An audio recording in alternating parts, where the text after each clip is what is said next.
Good morning and welcome to another beautiful day in Port Angeles. We end our candidate forum on this election cycle, I think, apropos by going back to the school races. We as a business association know that as our schools prosper and do great, so does our economic climate. No matter what, there'll be 2 new board members, and there could possibly be 3 new school board members this year. So the decisions we make are crucial. The ballots come out tomorrow. So let's not waste any more time. Let's listen to what our candidates today have to say, ask them some great questions, and get ready for our final exam with the ballots coming out tomorrow. With that said, we have Gene Erickson running for school board. Gene, welcome.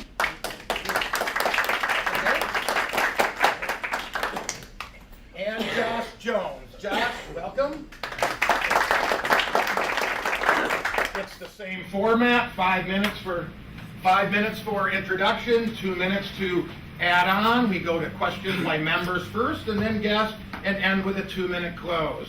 Gene picked closest to the number, so he starts first. So Gene, 5 minutes to tell us about yourself and why you're running. Thank you, and thank you for letting me speak. I'm a former teacher. I was a substitute teacher in the Port Angeles district up until this year. This is the first fall that I haven't worked, and I'm a little restless. I still have fire in my heart. I want to serve, perhaps in a different way and not in the classroom. I lived here for 20 years. I moved to Bellingham for 33, and then I came back here in 2002 because my father was sick, and that's how I got back here. I was the first college graduate on either side of my mother and father's side. My children are the next 2 college graduates on both sides of my family, so we're a success story in that way. My daughter's degree was in early childhood education, so I get that a lot. I have a background in special education, but I don't have an endorsement. I did everything with the special education, but I didn't have time to do the student teaching. And I'm a kind of a late bloomer. I was 33 and 34 years old when my children were born. I was 44 years old when I became a teacher in 1993. And I'm 66 now, and I'm ready to move on. This is another chapter in my book. I've done a lot of things. I want to continue this and to serve, and I'm thinking that perhaps I saw the opportunity. This might be a good way for me to do that. I don't really like getting up at 6 in the morning every day to go to school, and I'm thinking, they meet around 6 o'clock. I could probably do this. So anyhow, that's one thing I'd like to say. I have a intimate knowledge of the buildings. I've been in Monroe, Fairview, all the high school, a lot of the classrooms. I know kind of what we're up against. I've worked in 4 school districts: Bellingham, Mount Baker, Crescent, and Port Angeles. And I've been here since 2002. And to top it off, which is a real treat, and by the way, I had great parents too, my mom and dad. My mother graduated from Roosevelt High School in 1936, and my father was from Iowa, Chicago, and Minnesota. And so I'm a kind of a local guy in that respect. But my parents were always pushing me to do well, and I did pretty well. Like I said, I have fire in my heart. I want to keep continuing to serve. How many minutes do I have? So we got a minute and a half. Oh my gosh. Anyhow, so that's kind of where I'm at. I've been here. Oh, I know. My father was a carpenter, and he worked for Del Guzzi Brothers Construction, and he was a foreman. And he built our house that we live in 1954, and I'm living in that now. I'm living in my parents' house, and I remember playing on the floor, playing marbles and stuff. And so it's real exciting to live in the house that your dad built. Thank you. Thank you, Gene. Josh, 5 minutes, please. Well, good morning. Thanks for having me. It's nice to see many of you again. I'm Josh Jones. I'm running for school board, Port Angeles District Position 3. I was born into a family of educators. Both my parents were public school teachers. I, myself, as a physician, have greatly benefited from our public school system in Washington State. I graduated from Kelso High School in 1994 and from the University of Washington School of Medicine in 2002. And then my wife and I decided to move back to Washington and chose Port Angeles in 2010 to come and raise our kids in. I have 2 children in the Port Angeles schools. Anthony is 7 and he attends Roosevelt, and Catherine is 9 and she attends Franklin. We love it here. I believe that I would be a very good school board member for you guys because I believe in education, but I also believe in sensible and sustainable economic policy for our schools and for our community. I know that communities benefit best, as Andrew said earlier, when we have a vibrant school district that provides both good students that can become good workers when they graduate and good citizens as well. There are several really important issues that are facing our school district. I think the one that has been getting the most attention lately is replacement of facilities, especially with the high school bond having been defeated last year. We do need a sensible and sustainable facilities management plan, both for the high school, but also for other facilities that are also decaying and well past their lifespan. And also, I think that you guys heard last meeting from Lonnie, that because of the initiative that was passed by the voters last year, we're going to need space for new elementary classrooms, whether that's refurbishing a school that we already own, or building a new school, or adding in other places. There's got to be a district-wide sustainable facilities management plan. But that also is not just for space, but it's also for the opportunities for our children and our students. The high school and other facilities, they don't have the technological infrastructure to be training the students in ways that are going to make them into good workers once they graduate. They're also not that safe at this point. I mean, you look at the high school, the ability to control the ingress and egress points at the high school is abysmal. And those are things that, especially in our climate today, we need to be thinking about. I also believe that we do have a certain amount of mandatory testing that has been foisted upon us by the Common Core, No Child Left Behind, and although I think that those are things that we must, mandates that we must meet, we have to do it in a way that minimizes the impact on actual teaching in the classroom.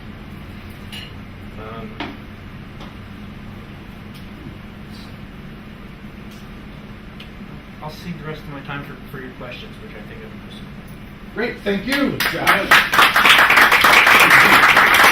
With that said, Gene, is there anything you'd like to add before we get on to questions? You can have 2 minutes. Possibly. I like everything that this guy said. I like everything that I say. And I'm going to tell you right now, and just no matter who gets this position is safe. This position is safe. We're going to do this. And I feel really good about that. Whether I win or lose, I feel like we can do this. I feel I'm the candidate because I know education a little more, perhaps, But then again, we'll see. But thank you. Very good, thank you, Gene. And again, Josh, anything to add before we go to questions? Yeah, I'll just spin right off on that on what Gene said. I actually agree with him, and this has been a great opportunity for us to get to know each other in ways that we probably wouldn't. I do think that the kids are going to benefit no matter the outcome. I think that I am the candidate because I've got a really good, keen mind in figuring out problems. Although I haven't worked on a school board before, in my position as medical director at Peninsula Behavioral Health, I've worked on the other side of working with the board, and I know how it's successful, and I know how there can be problems. And I really want the Port Angeles School Board to be an effective board to, essentially the board hires the superintendent and passes big policy decisions, including the budget.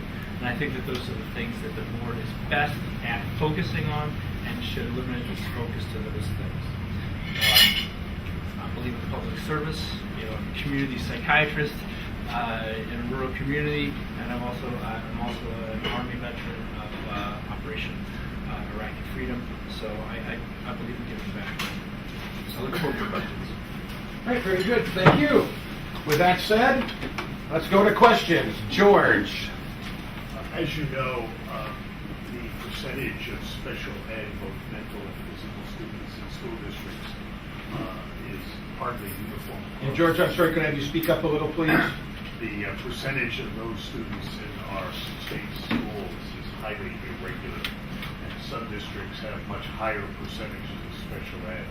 And in the past, I was told that our school district has an above average number of special ed students.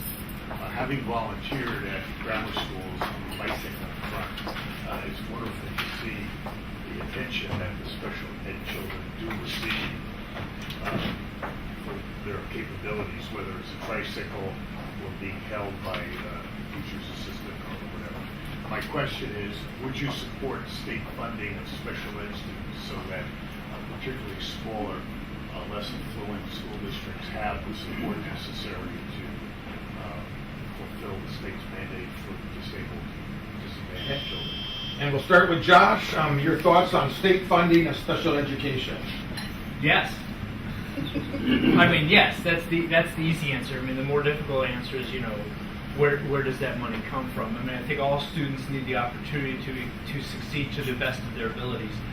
One of the things that has been very frustrating, I think, for everybody is, with the advent of No Child Left Behind and similar legislation, the pinning of funding to schools based on graduation rates when of all comers, when you have special education students who make that goal unobtainable. So you have to look at it in a little bit of a different way, and I think that our nation is finally figuring out how to do that. Yes, I support state funding for special education. The trick then is, where does that money come from? How does it get paid for? How does it get distributed? Those are incredibly complex questions.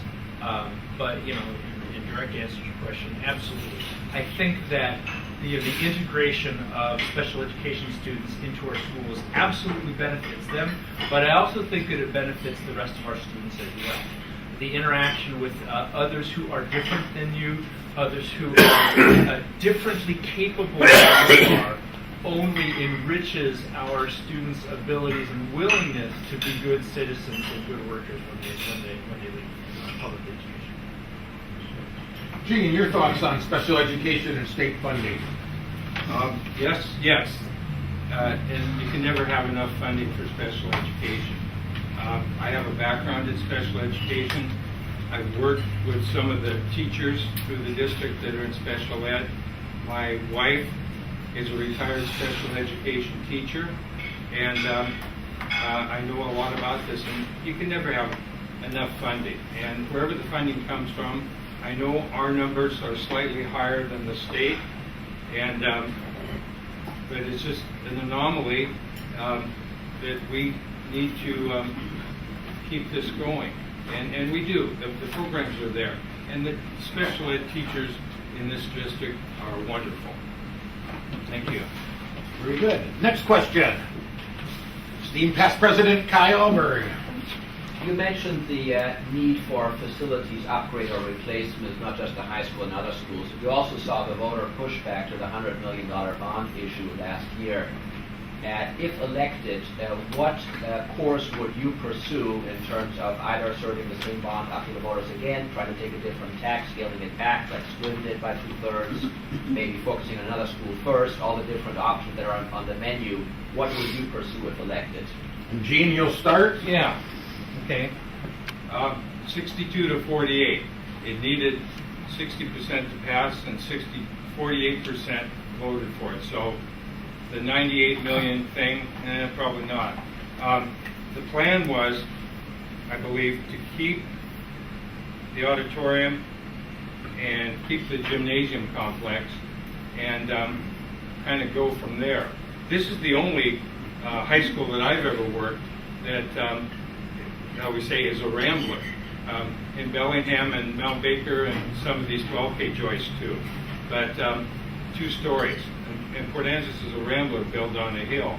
I would go kind of a little more hybrid if I was going to do that. What I would do is maybe keep the buildings that were built in if you can do this, and I'm not sure, keep the 1978 buildings and make it a little more hybrid, get that 98 million perhaps down to something that the voters could really afford, because I think the tax burden is up there.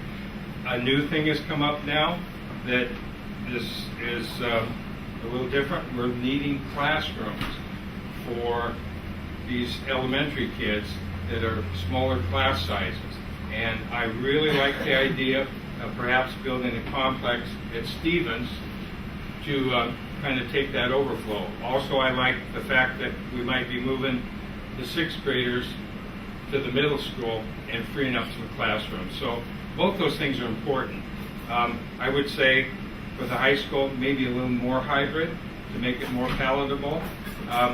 With the classrooms, that may be a little more relevant at this point than the high school. Yeah. Very good. Josh, what would be your path to bonding issues if elected? We can't put the same bond in front of voters. I think it was a resounding message back that the bond that was put out was not palatable to voters, and that's fine. You can have the greatest scheme or greatest plans in place, but if the voters reject it, then you're nowhere. And I think we're back to the drawing board there. Obviously, we're going to have some scaled down bond to put in front of voters. If that means that we need to approach the replacement of the high school piecemeal, so be it. And I think that's probably where we're going to have to go. I love Gene's description of it as a rambler. It really is, and it's I think it's unsafe. The ability to control the ingress and the egress points at the high school really puts our students and our teachers and staff at risk, especially in today's climate. I think we've got to do something there. But I think that those are some issues that weren't put out in front of the voters as much last year. I think last time, and I don't think that some of the voters really quite understood the dire needs of the high school. It's not that the high school is ugly. It's that it's not safe and it doesn't meet the educational needs of the students. I've got teachers that tell me, like, look, and we've got great teachers in the schools. Great teachers can teach when they're given the right tools. At this point, the schools are not the right tools. They just don't have the ability to put computers in the places that they need. They don't have the ability for students to get drinking water in the high school except in two water fountains. So we've got to replace that. We've got to replace it at some point. What we end up with, I don't know. It needs to be developed from better communication with the community, more open communication with the community. And then we also, as Gene said, we have to look at what we're going to do about increasing the number of classrooms for elementary school students. I think that it's probably just a blessing, fortuitous blessing that the Fairview School wasn't sold. That may be an option for us to look at. But there's lots of options on the table. Through community communication and engagement, that's how we're going to solve it. Very good, thank you. Next question. Let's go with birthday boy.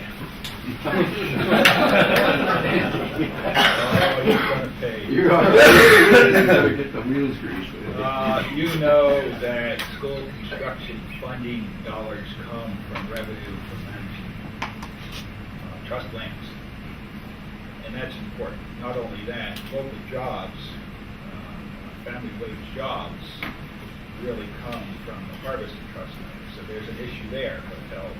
And so my question to you is, Randy Doran, Superintendent of Public Construction, sits on a board of natural resources that oversees the policy development for how trust lands are managed.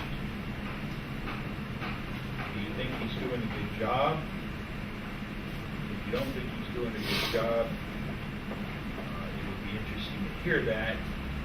But my bigger question is, do you think that the whole school system has sort of a self-serving reason to be more involved in how those lands are managed, both from the revenue standpoint, there's construction, and the working dollars standpoint? So Josh, we start with you. Your critique on the state superintendent of schools and just the nature of the state school system.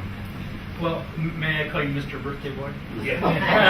Well, I mean, obviously, I know you have strong opinions on this because that is a very loaded question. And although I cannot, I really can't speak to Mr. Doran's performance. I really can't. What I can say is that I agree that the trust land money should be made available, as it should be. And I think management of those lands would be great for the local economy. That's, of course, outside the scope of what the school board can influence.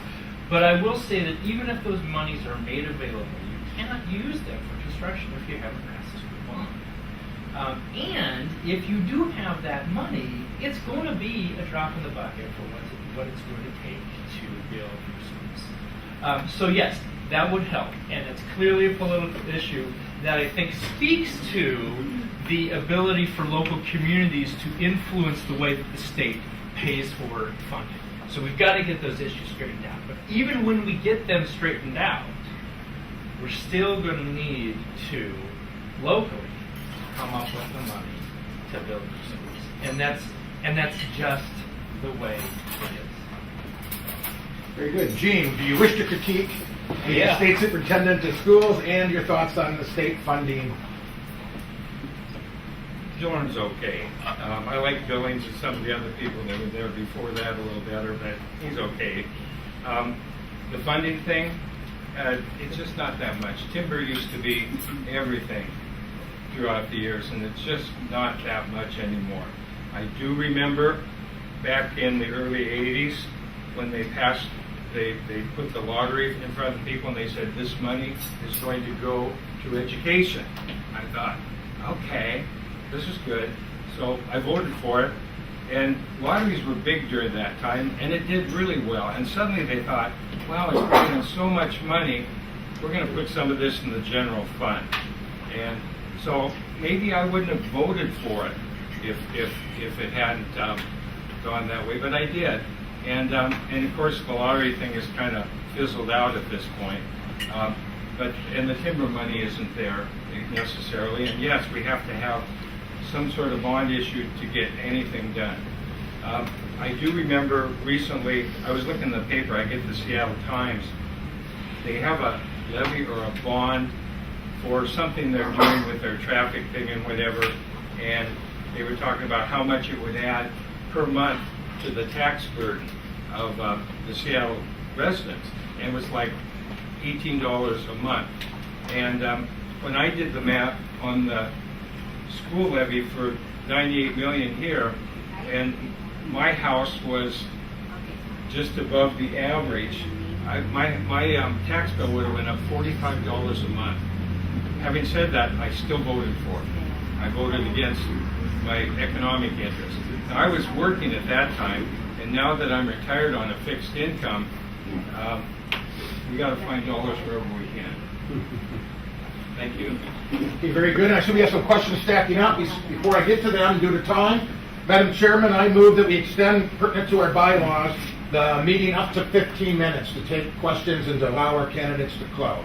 Do I have a second? Second. All those in favor say aye. Aye. Opposed? Thank you very much. Motion carries. And with that said, I see that our organization's treasurer has a question. John? Charter schools. They seem to be in jeopardy because of support rulings. What are your view on charter schools? I feel that the voters approved the charter schools, probably partly because of frustration with some of the policies and procedures in the public school system. I'd like your thoughts on the place charter schools should have in the city. Okay, charter schools. As a school board candidate, I like charter schools. I like the concept. What I don't like about charter schools, and they're in limbo a little bit now because of the apparently the people that are on these boards are not elected, but they're gonna sort that. Excuse me. They're gonna sort that out. I like charter schools. I like the concept. I don't like that they take away monies from the public schools. You know, we fund them, and does that make sense? Okay, they take away. So as a board member, the state funds charter schools, and that takes away from the public schools. And part of my job I'm running for is a public school board. So I like charter schools. I like the concept, but that's my feeling. What do you like about charter schools? I like the fact that they approach things in a different way, maybe a unique theme, that sort of thing. I love that. I love the concept. Why not adopt those policies in the public school? They do, kind of. Well, you've got Lincoln School, kind of special in some sort of way. You know, you've got different schools like that. They do that, but a charter school has more leeway, for sure. But as a school board member, my first goal is to service the public schools. I like charter schools. Josh, your thoughts on the charter school, and then with follow-up questions, what do you like or don't like, and how, if anything, we can incorporate those ideas into our own public school?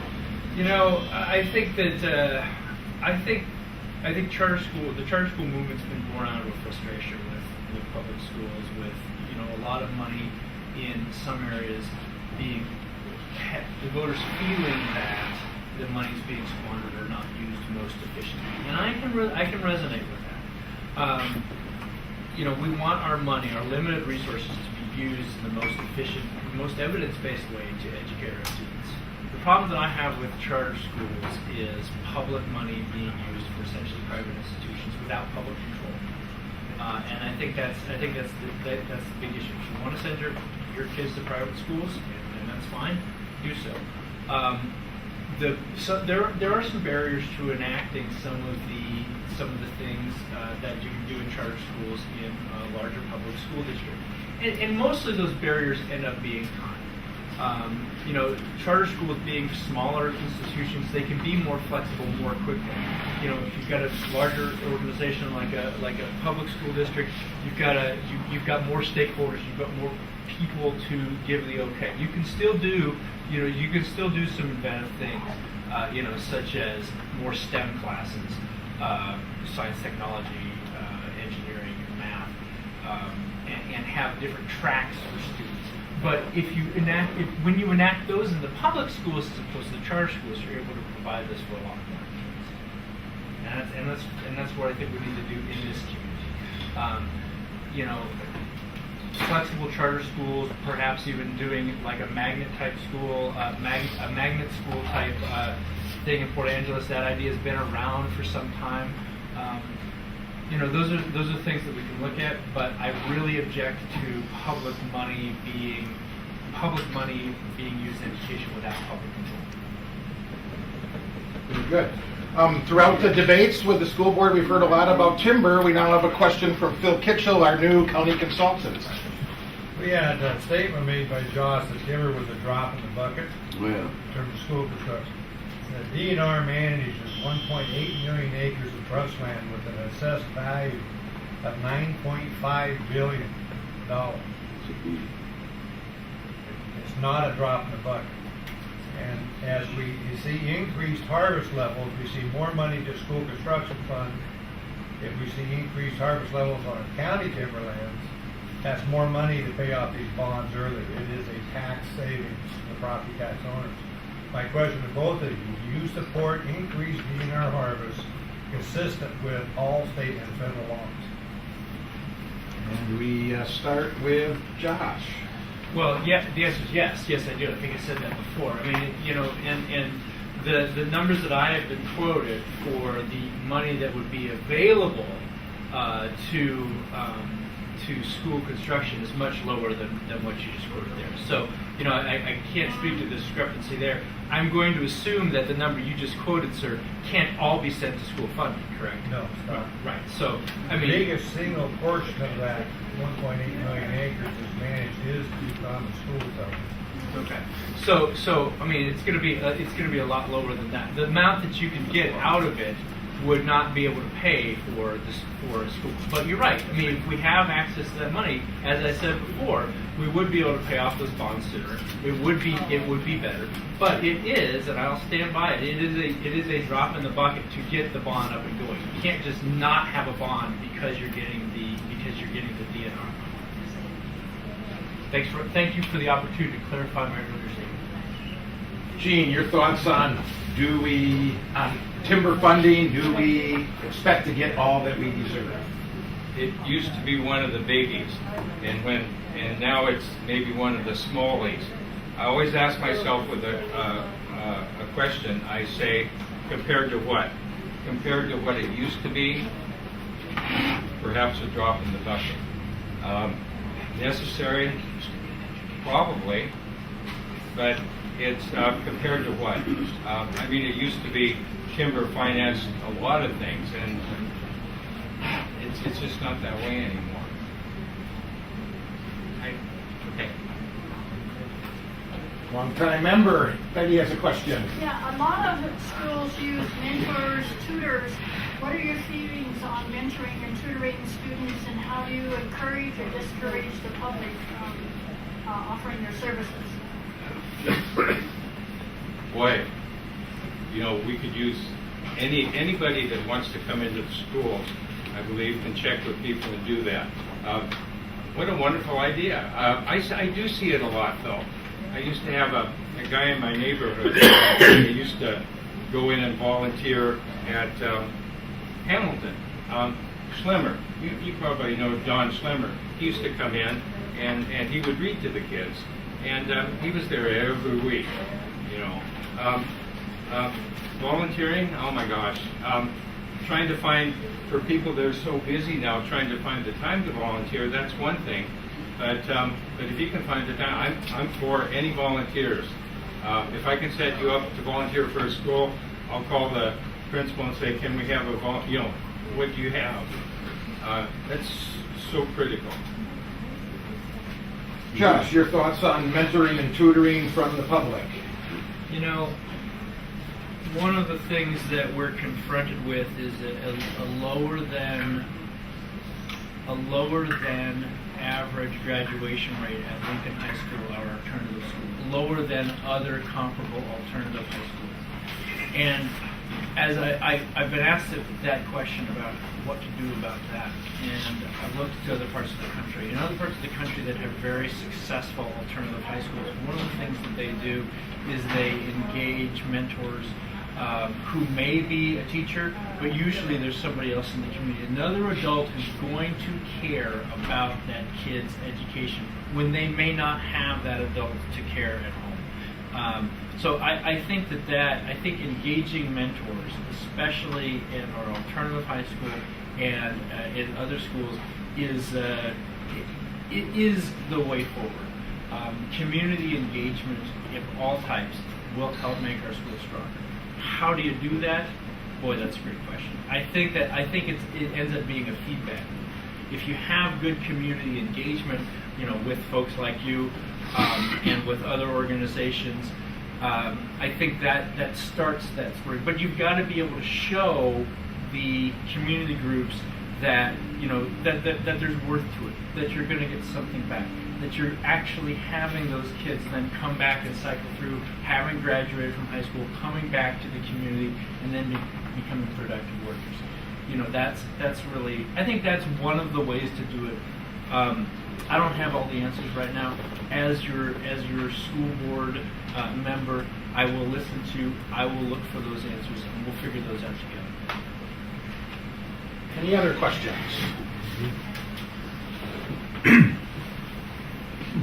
So, Schools are institutions of both process and place.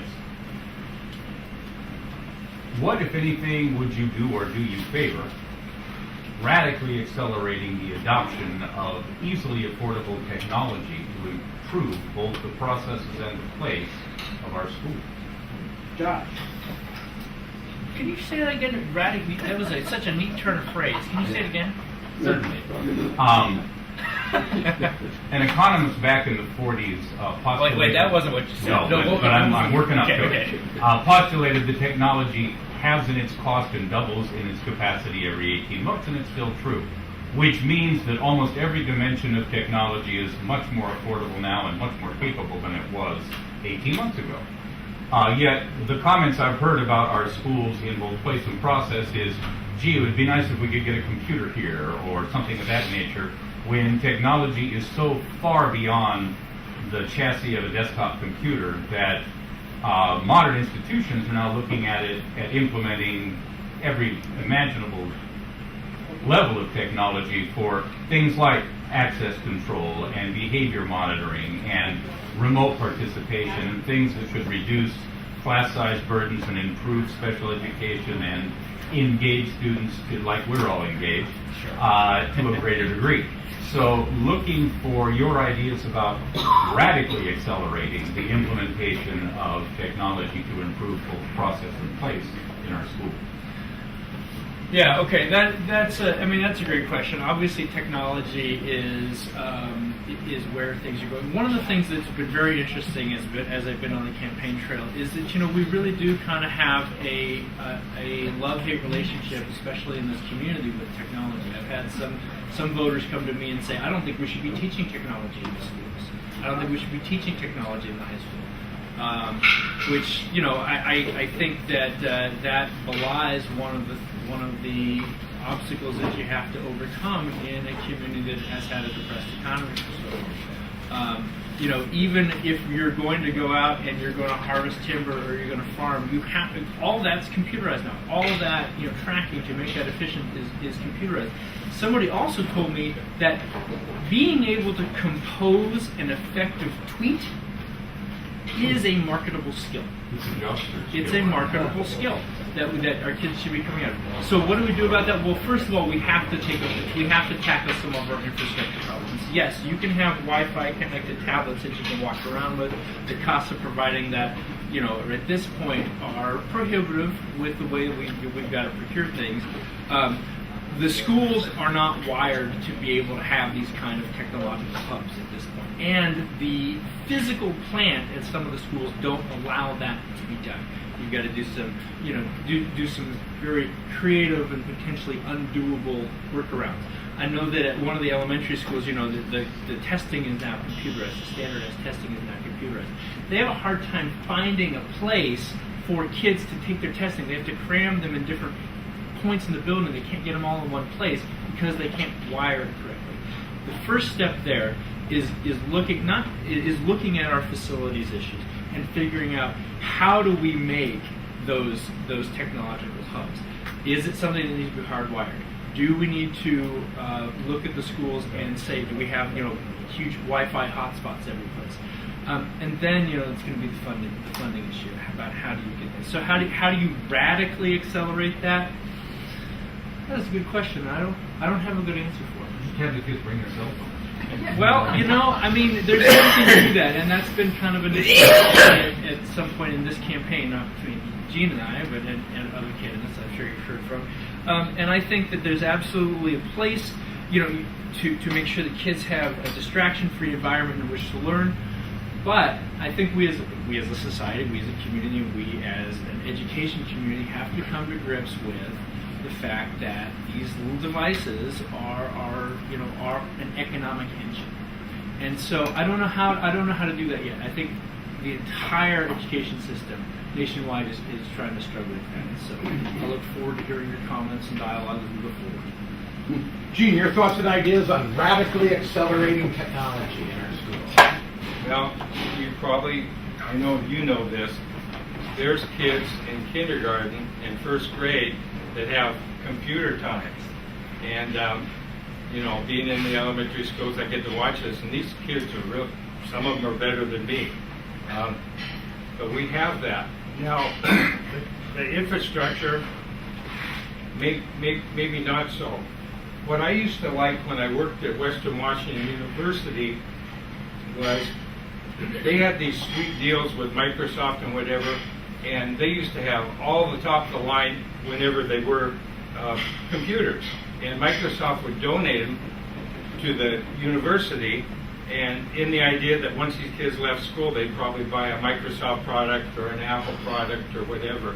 And I don't know if we have any of those deals, but they got a lot of freebies out of that, with their product. And if there was anything we could do with that, I would be for that. But there's freebies out there because they want to sell you your product when the kids get out of school. Very good. And before we go to closing, as always, we want to show our gratitude for those who would give not only public service, but in the case of the school board, it's an unpaid position. So thank you, both of you. We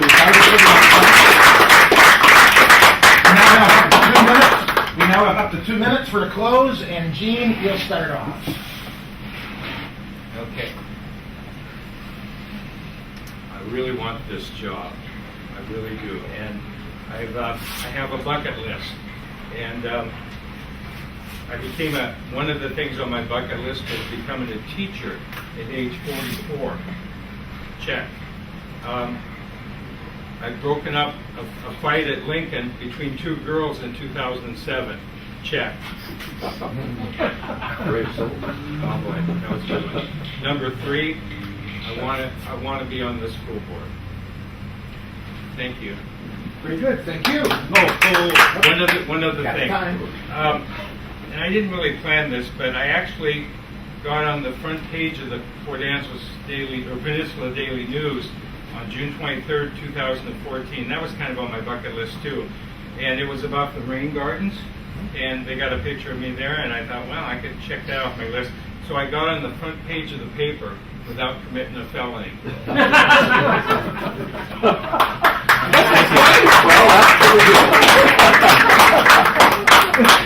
Josh, follow that. Well, that is on everybody's bucket list.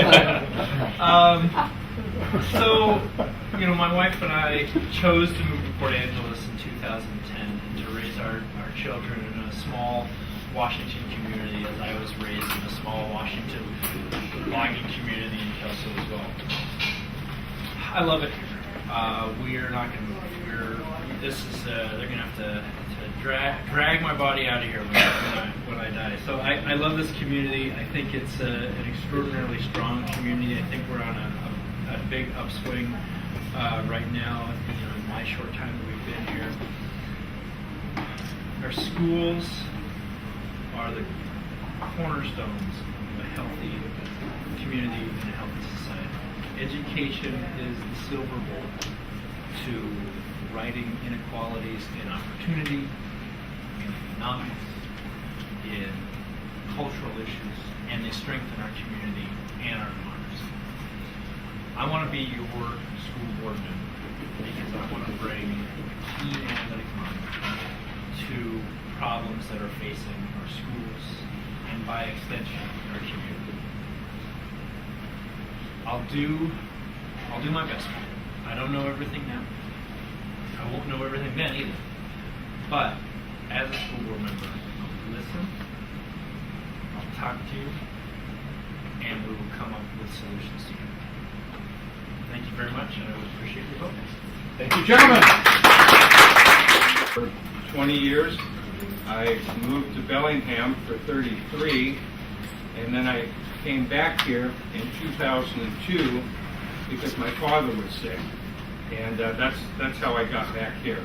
I was the first college graduate on either side of my mother and father's side. My children are the next two college graduates on both sides of my family, so we're a success story in that way. My daughter's degree was in early childhood education, so I get that a lot. I have a background in special education, but I don't have an endorsement. I did everything with the special education, but I didn't have time to do the student teaching. So, and I'm a kind of a late bloomer. I was 33 and 34 years old when my children were born. I was 44 years old when I became a teacher in 1993. And I'm 66 now, and I'm ready to move on. This is another chapter in my book. I've done a lot of things. I want to continue this and to serve, and I'm thinking that perhaps I saw the opportunity. This might be a good way for me to do that. I don't really like getting up at 6 in the morning every day to go to school, and I'm thinking, you know, they meet around 6 o'clock. I could probably do this. So anyhow, so that's one thing I'd like to say. I have a intimate knowledge of the buildings. I've been in Monroe, Fairview, all the high school, a lot of the classrooms. I know. Good morning and welcome to another beautiful day in Port Angeles.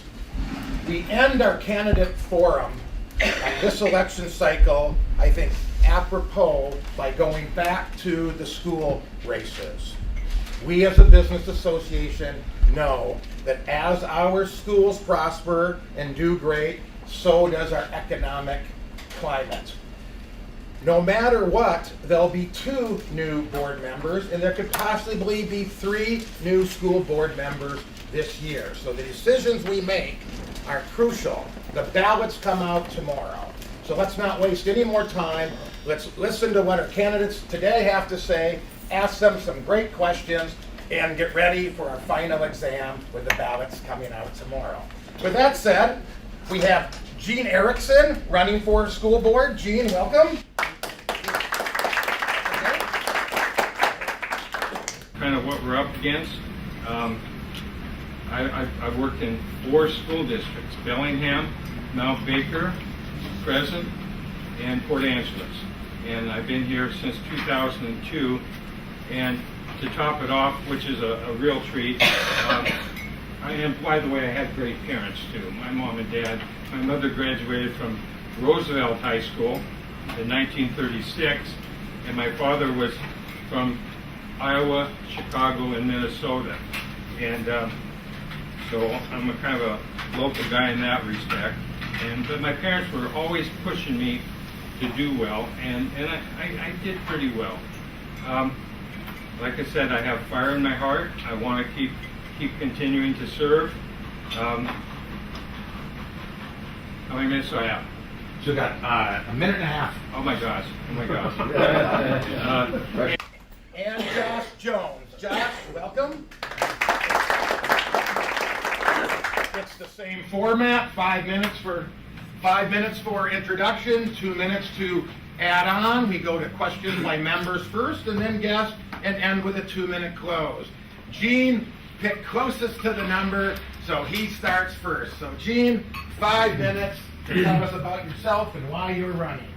Thank you, and thank you for letting me speak. I'm a former teacher. I was a substitute teacher in the Port Angeles district up until this year. This is the first fall that I haven't worked, and I'm a little restless. I still have fire in my heart. I want to serve, perhaps in a different way and not in the classroom. I lived here for